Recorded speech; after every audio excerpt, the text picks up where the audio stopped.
Well,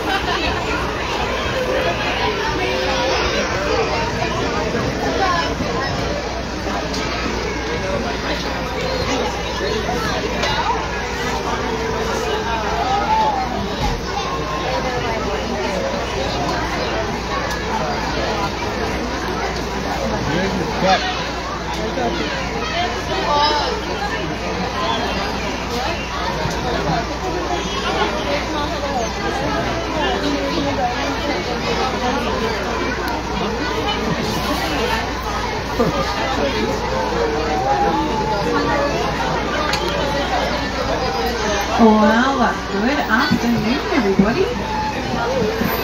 Welcome to Werribee Open Range Zoo. My name is Belle. I'm going to be your guide out on safari today. Before we go too far though, can you all please give a very big wave to the monitor at the front of your carriage if you can hear me loud and clear. Okay, we have two carriages where almost no one waves. Is it too quiet in your carriages? We might try that again. If you can hear me loud and clear, can you please give a very big wave? Excellent, thank you so much everybody. We've just changed buses, they've all got slightly different sound, so just need to make sure you can all hear. In just a moment we are going to head out and about and see all sorts of weird and wonderful animals. Thank you all so much for your patience. As you can imagine, being a public holiday, it is a very busy day here at the zoo.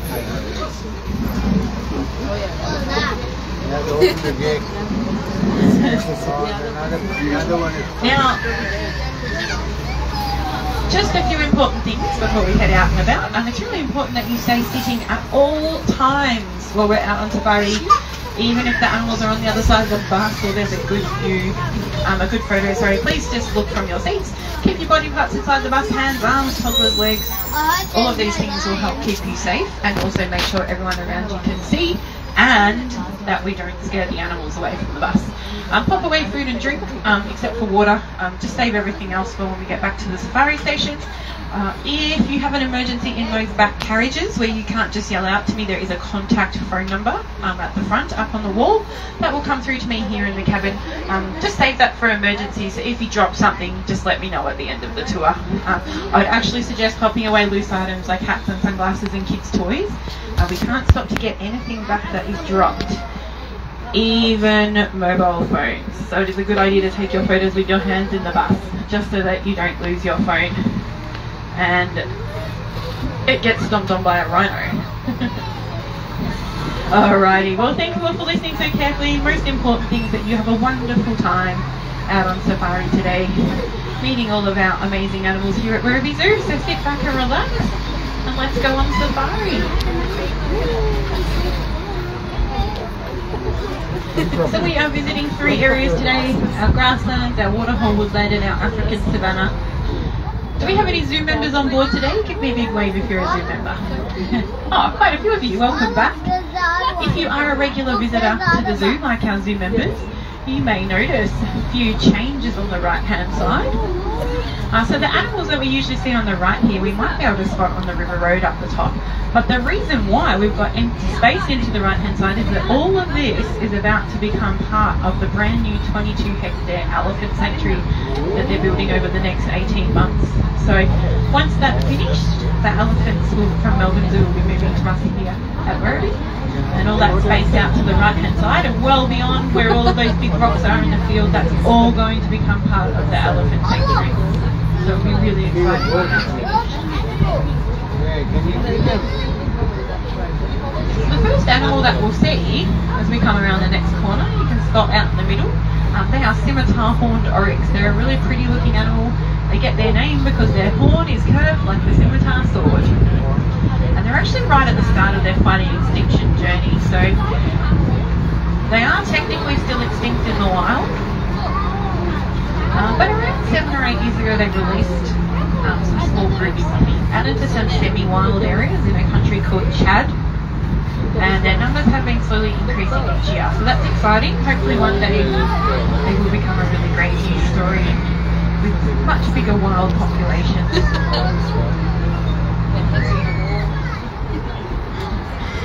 Now, has anybody spotted an animal with a hump? Do they have one hump or two humps, kids? Just one? And it's a camel. Excellent story. They are one hump camels. And look, we do unfortunately have a lot of feral camels in Australia, but as an animal, camels are incredible. So they can drink all the water in your bathtub in one go. And they have spare energy in the form of fat in their hump. So a little bit like you taking a backpack full of snacks with you everywhere you go. And that means that they can go for a big long walk across the outback without having to eat or drink for quite a long time. And so that's how they have spread so far and wide across Australia's deserts. Is they can walk really long distances before they need to find water and food.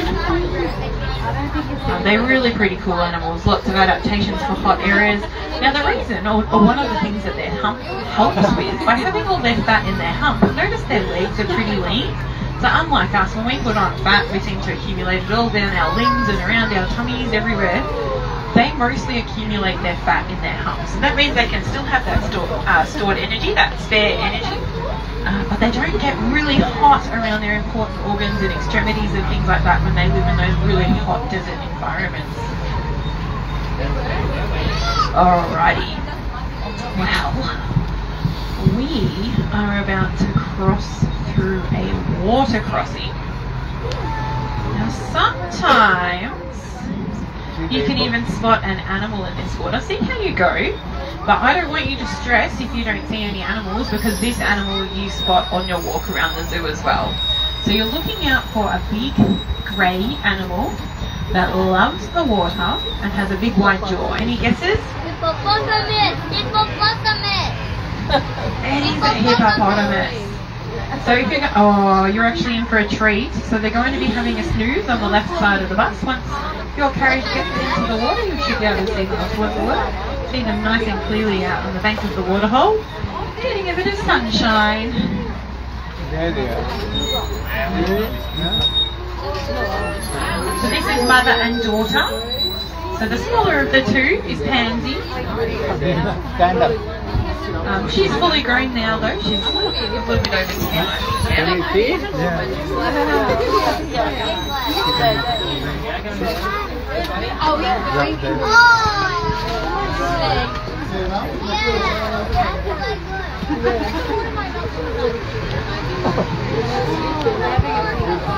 You like the sun now?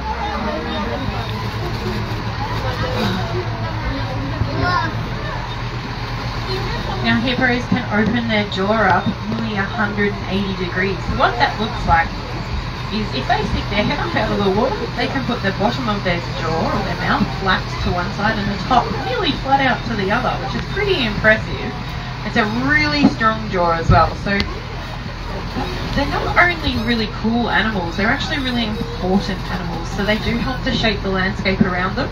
When they push up and glide through the water, they actually create pathways through the thick underwater vegetation. They create tracks on the land when they go out in the cooler parts of the day and overnight to graze for grass.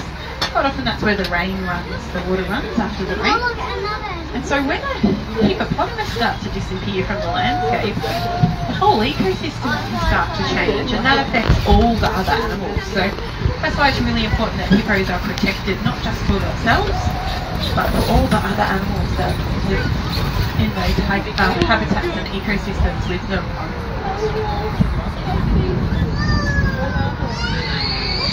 Now keep your eyes peeled as we come up around this next corner on the right. You might spot some really big eggs, kids. See how you go. I see the egg.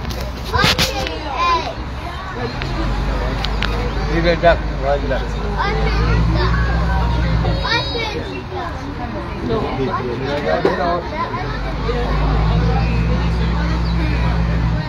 There's egg. There's egg. There's egg. What animal do you think might have laid those eggs? A chicken? A really big chicken? No. Or do you know, there's a bird in here that tricks a lot of people because they're the same colour as an emu, but it's actually a female ostrich that laid those big eggs. You can spot some out to the left-hand side there. You can see though, they are a really similar colour to emu.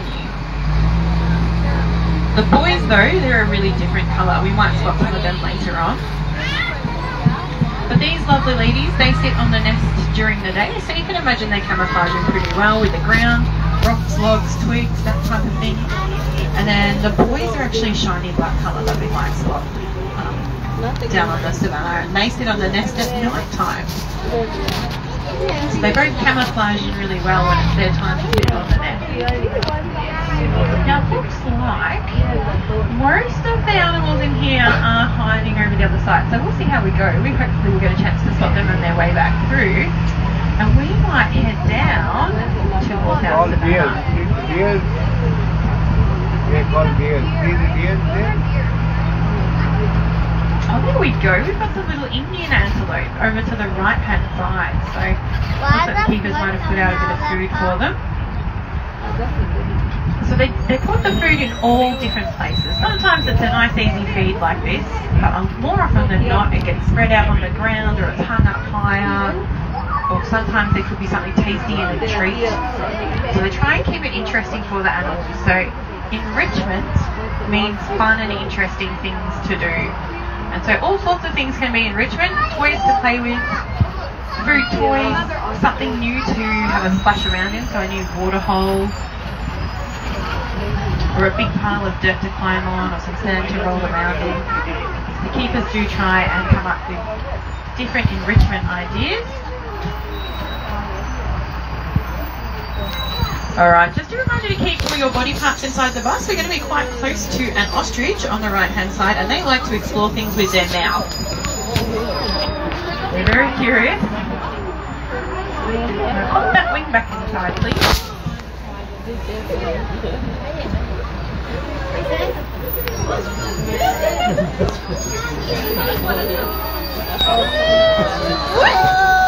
Creating havoc in the form of traffic jams is our ostrich's favourite pastime. They like to try and stand in front of the bus and pick insects off it.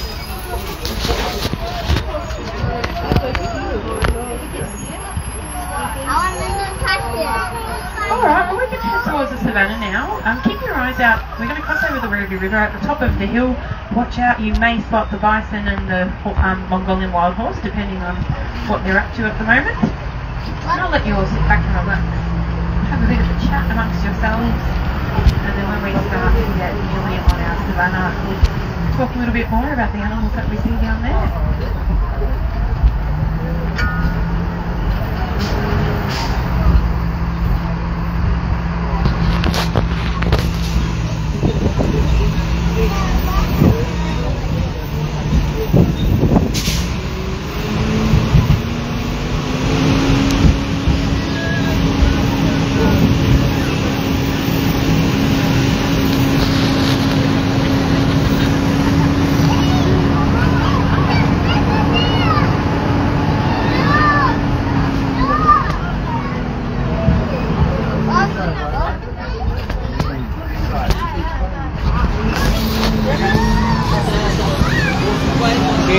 They are between horses and donkey. Mule. They call mule. Oh, Mongolian wild horse. Mongolian wild horses.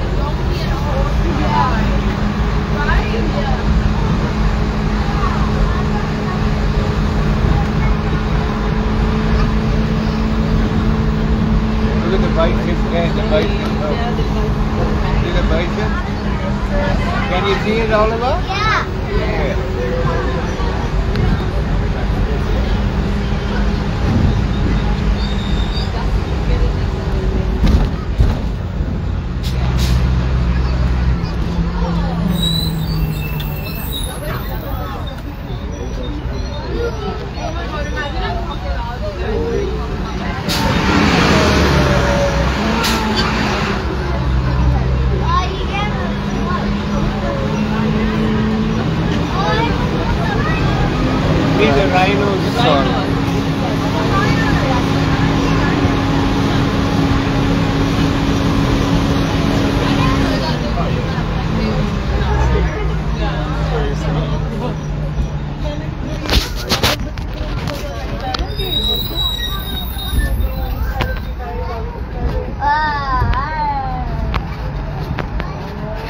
See the giraffes down there? Giraffe, where's the giraffe? You might like to keep your eyes out to the left though. I think you might start to spot some pretty cool surprises. See the giraffe? Where? There, down. I see the giraffe.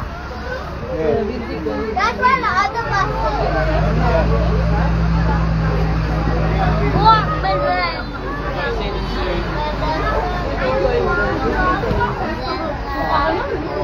What is that? The lion is there?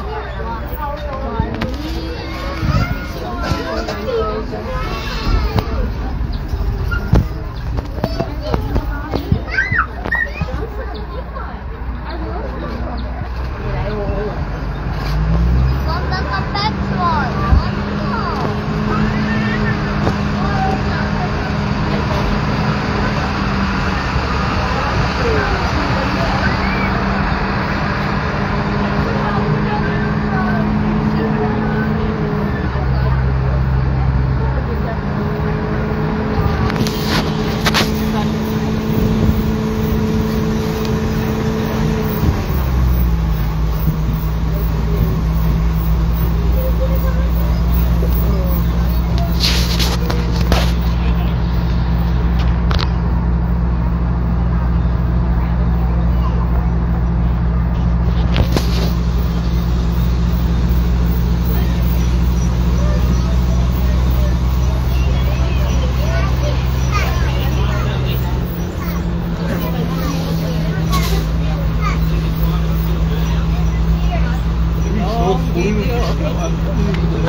Yeah. Like a movie.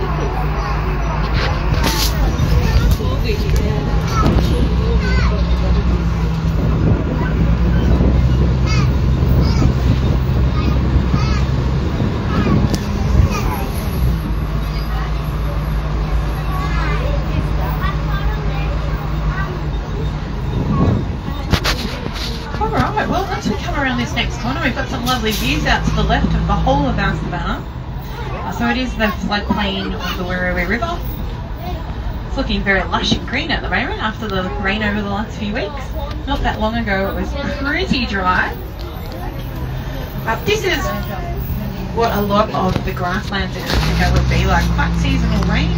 Often the animals have to follow the rain to find the green grass, find the food. And sometimes it can get pretty tough out there when food becomes scarce. But most of our animals here, or we do have most of our biggest animals I should say, live down here on the savannah side by side like they would in many parts of Africa. Except for the oryx, we've got a few ring-in, you can put one down there on the left hand side. They normally found a bit further north as we talked about earlier. Now, we're just going down a small bit steep hill, so if you do have someone little on your knee, you might like to hold on to them as we make our way down. We're only going to go very slowly.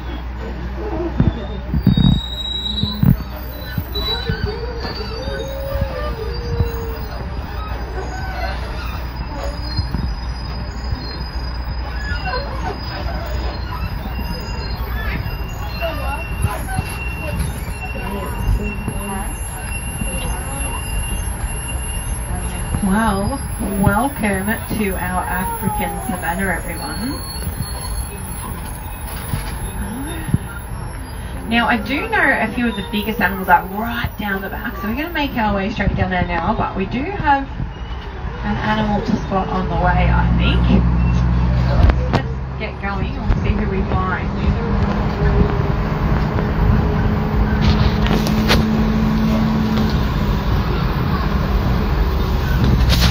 This is who I thought I'd spotted. So I spy with my little eye the stripiest animal on the savannah. Zebra!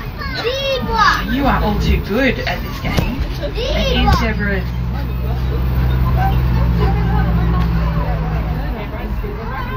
Now, There they are. Yeah.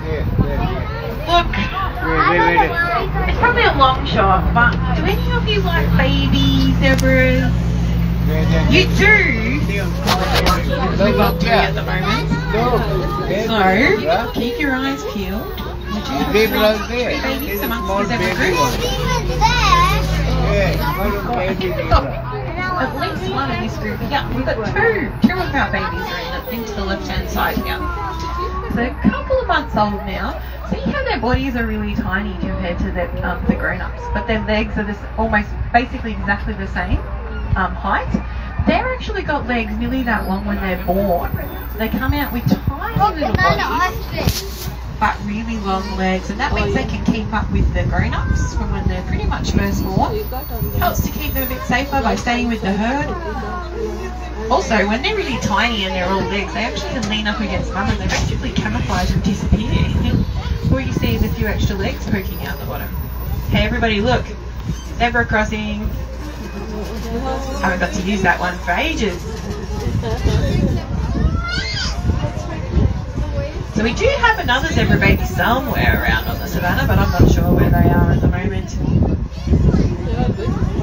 You're just going to eat some grass on the side of the road, are you? Alright, well we're going to sneak past. Should get some lovely views of the zebras as we make our way through here. Hello buddy.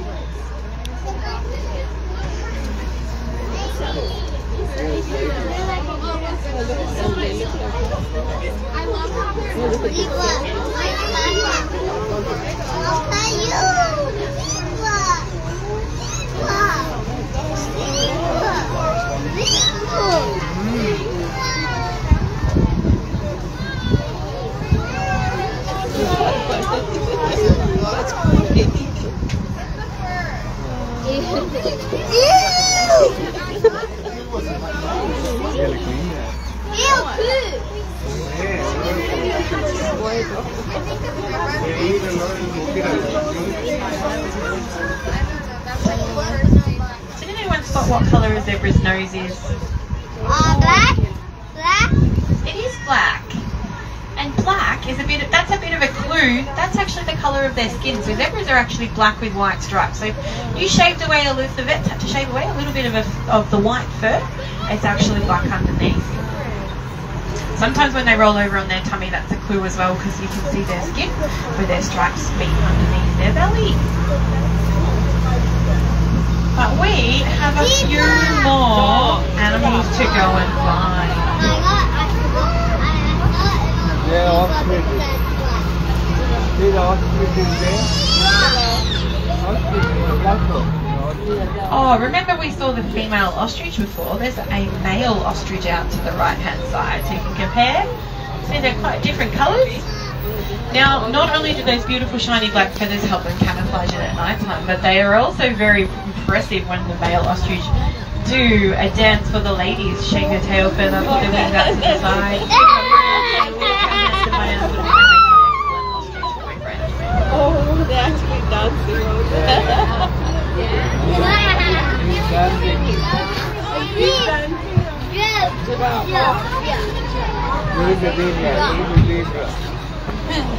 I keep on forgetting their names. We've got one of our giraffe boys out to the right hand side. So we've got 4 giraffe boys here on the savannah. So all male. We're a bit of a giraffe bachelor pad here at Werribee Zoo. Hey kids, while you're looking at the giraffe, try to stick your tongue out. See if you can touch your nose with your tongue. Now, turn to your grown up and make them try. How did it go? Was it a bit tricky? Most of us can't touch our nose with our tongue. Some people can. It's a bit of a cool party trick. But a giraffe, they can not only touch their nose with their tongue, they can pick their nose with their tongue. Ew, I know, pretty gross. They can do that though, because if you put your hand out in front of you, their tongue is nearly as long as from your elbow to your fingertips. So up to about 40 centimetres long. So we should hopefully see a few more giraffe in a minute. But first of all, we've got one of the largest antelope species in the world out to the right hand side.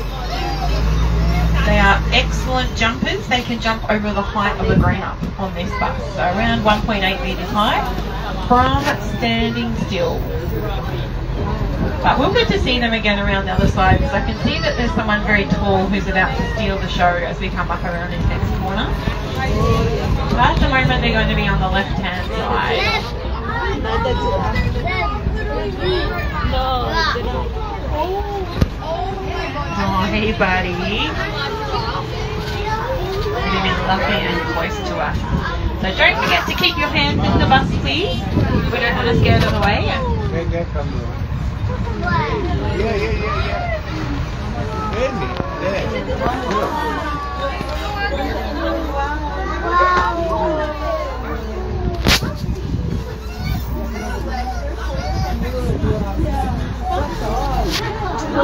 This one across the road, there's going to be one for you on the right hand side too, nice and close.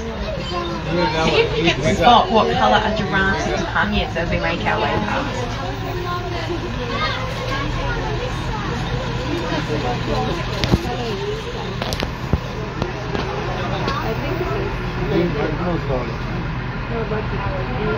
What?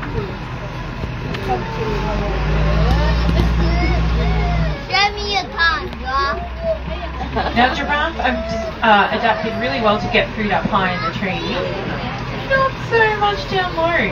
So if they want to eat grass or have a bit of a drink of water, they actually need to do the splits with their front legs to get their head down to ground height.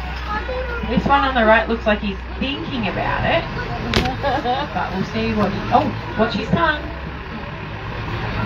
There we go. So you can see the splits and what colour his tongue is at the same time.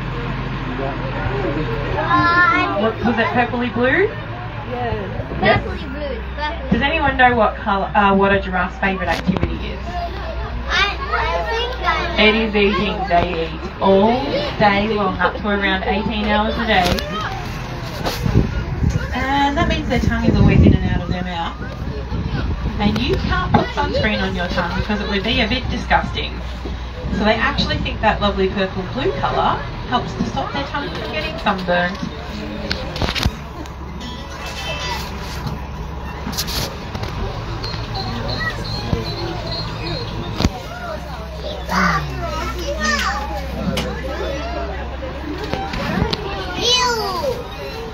Now you should get another chance to have a bit of a look at the eland as well if you didn't get to do that yet. So really great jumpers as we mentioned. What's most impressive about being able to jump up to about 1.8 metres is that some of the biggest males weigh nearly as much as a small calf, so around 900 kilos. So pretty incredible that they can jump that high. And you can imagine how incredibly powerful their leg muscles have to be able to do that. And so there's not actually a whole lot of predators that will pick a fight with an eland because they're really good at protecting themselves with those big powerful legs, and also they've got horns on the girls and the boys as well. They have been known to kill a predator with a single kick from those legs, so very powerful animals. It would only be large, unless something was very sick, probably only the largest predators. And even then they'd have to be pretty well organised.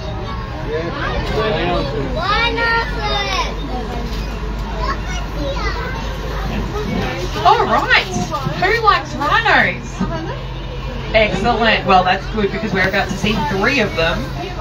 As we get towards our rhinos, do you want to put your hands on your head, kids, and have a feel of your hair? And now touch your fingernails. You are touching the same thing that rhino horn is made from. How cool is that? It's called keratin. It's a type of protein. It's also what seashells are made out of, and some parts of a turtle shell. That was Markay who just sat down with the long straight horn. So she's the grandma of the group. And then we have a male and a female with a curved horn. And we are hoping that May might become boyfriend and girlfriend. We'll have to wait and see. Also, kids, have you spotted any stinky poo? Yeah. I'm going to tell you all about that in a minute so you have some good show and tell stories for tomorrow.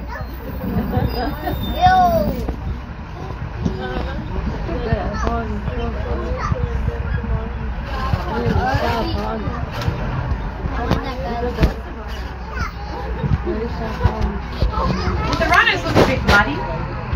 Yeah? I reckon they might have been for a bit of a wallow in the mud. So on the warmer days, they'll head down to the mud wallow, the water hole, they'll find the muddiest part, and they roll around. Believe it or not, those thousands of kilo rhinos can get all the way onto their back and swoosh their back into the mud. and it cools them down, and then as it dries off it acts like rhino sunscreen. It helps to protect their skin.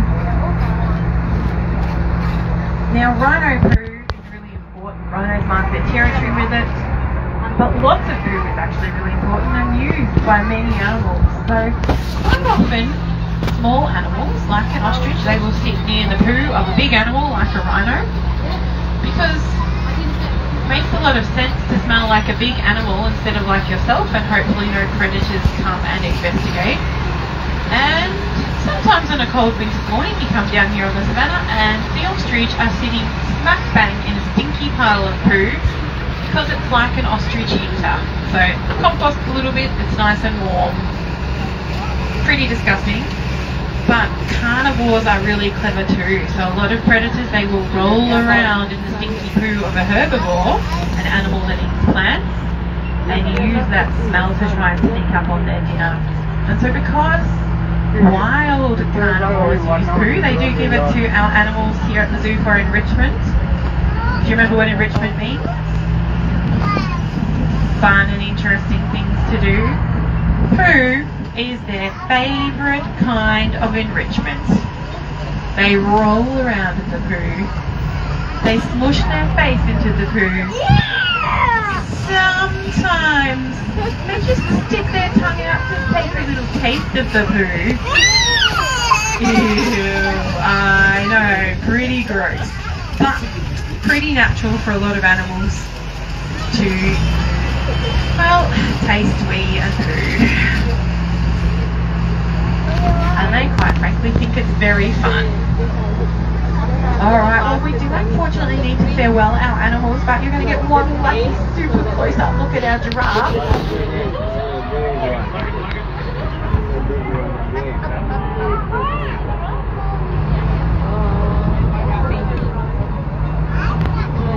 And unfortunately we need to head up out of the savannah, so you might like to wave goodbye to the animals, kids, say bye rhinos, bye giraffes, see you next time, zebras and eland. Where's the lion? Where's the lion? That's a lion. Oh, the third,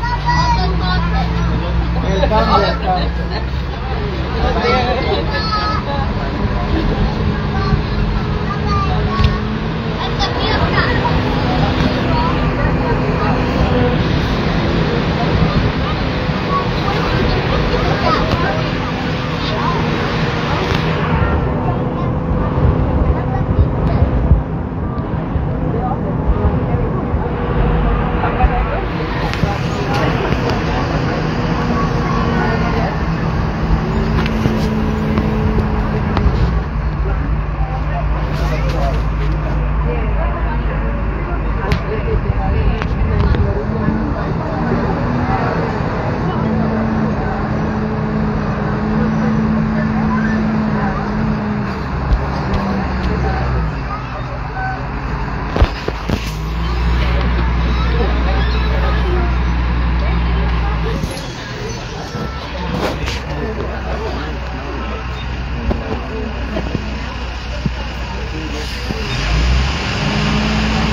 We just need to wait for this gate to close behind us and then we'll be on our way.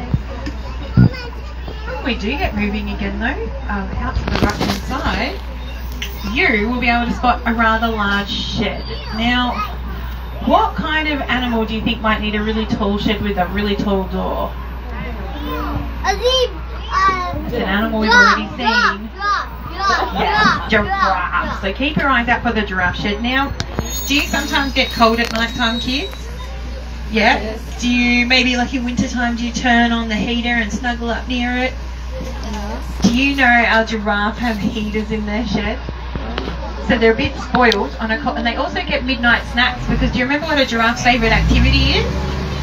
Eating. So they get midnight snacks in their giraffe shed and heaters, but they don't have to stay in there, but because they're giant horses and they love food, they do spend the vast majority of the night in their shed, where it's nice and warm and there's tasty treats.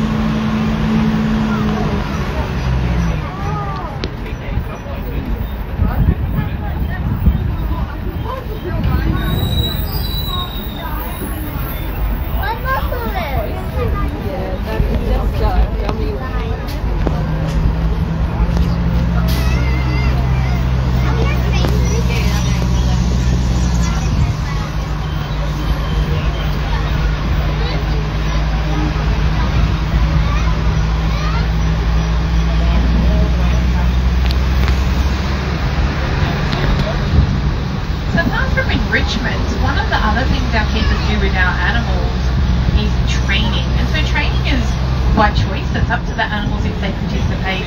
They generally do though, because it usually involves tasty treats. We'll hold that thought though. As we make our way past, you'll get to spot the Mongolian wild horse nice and close to the fence. So they're an animal that nearly became extinct off Earth, and they found a tiny group, started a big breeding program, and now there's actually wild Mongolian horses on the grasslands in Mongolia again, which is very cool. An example of the fact that we can turn around the future for animals when we all work together.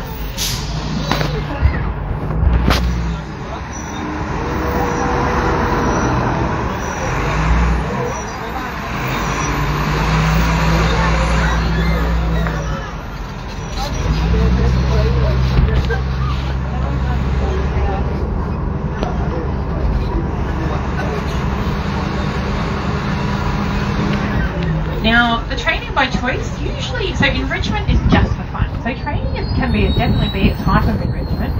Usually they do training to make caring for the animals and healthcare stress-free for them. So it can be something like recall training so that they can move the animals around if they need to. So the rhinos, they do recall training. They tested a whole lot of different noises out to see which sound they liked the best.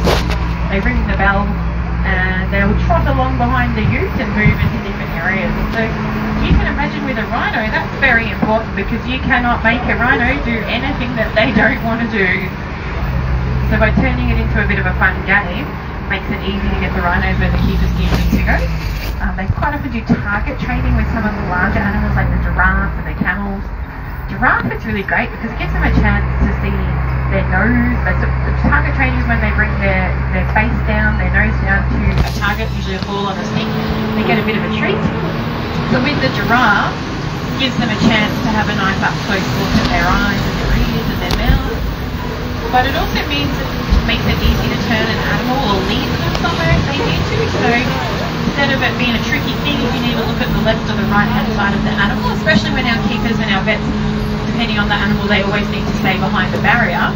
This way they can just turn the animal one way or the other by getting them to follow the target, and they just think it's a really fun game that involves a treat at the end. So they do plan out healthcare quite a long way in advance and start to get the animals used to things. The other main training they do is to get annual injections, and so that usually looks like offering the animals a treat in a certain spot, slowly introducing a gentle touch, and eventually they can hold that for long enough that they can give them their injection, get their treat, and they're on their way.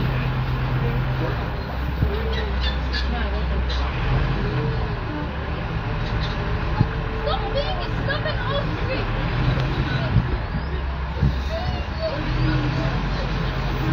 Oh my god!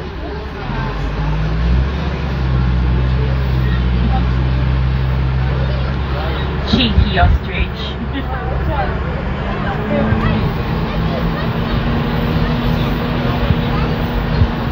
Alright, you should get another look at the Indian antelope to the left hand side there. Really fast runners, so they can run nearly as fast as your car drove on the highway to get today. So up to around 80 kilometers an hour, short distances where they need to escape danger.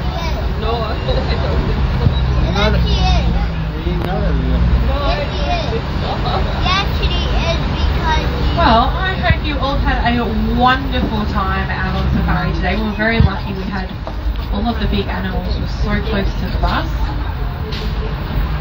Thank you for coming to Werribee Zoo today, because we are not for profit, so not only do you get to have a fun day, but just by visiting us you're supporting all the conservation work that we do overseas, and also the 27 local species here in Australia that we're part of conservation programs for. So give yourself a big pat on the back. And also an extra special welcome back to all of our Zoo members as well. It is one good way you can join us in fighting extinction beyond your visit today is becoming a Zoo member. If you see them in the shop, you can actually just pay the difference between your entrance today and the membership price, so you can upgrade your ticket. You only have to go 2 more times to get your money's worth, but once you're a member you can visit as often as you like for free for the whole year. And kids are free on an adult membership too, so it's pretty good value. Also a good present for someone who's already got enough stuff.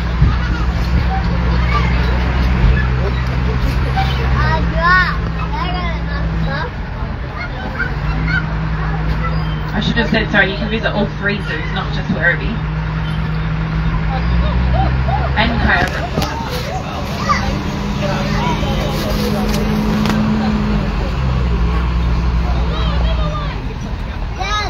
Alright, well we are nearly back at the bus station. If I could get you all to sit back and relax for a couple of minutes more, please. We'll get the gates open, and then once the door to your carriage is all the way opened up, you don't need to push the doors, they'll slowly open by themselves. You'll be able to stand up and climb down and go and enjoy the rest of your day here at the zoo. You've still got plenty of time till the zoo closes, but keep